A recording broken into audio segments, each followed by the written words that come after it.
స్టాలిన్ ఏదైతే ఇప్పుడు ఓ పక్కన భాషపరమైనటువంటి ఉద్వేగాలు సృష్టిస్తున్నాడు, లేకపోతే రూపాయి గురించిన కొత్త ఆలోచనలు చేస్తున్నాడు, రకరకాల సినిమాలు ఏవైతే క్రియేట్ చేస్తున్నాడో దాని వెనకాల ఏదైతే 9 లక్షల కోట్ల రూపాయలు ఏది 9 లక్షల కోట్లకి అప్పు చేరడం, దాని మీద చర్చ జరగనీయకూడదు.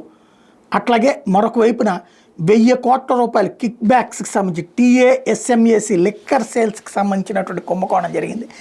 ఆ చర్చ జరగనివ్వకుండా ఈ కథ నడుపుతున్నాడు అన్నటువంటి విషయాన్ని అన్నామలై ప్రకటిస్తున్నాడు.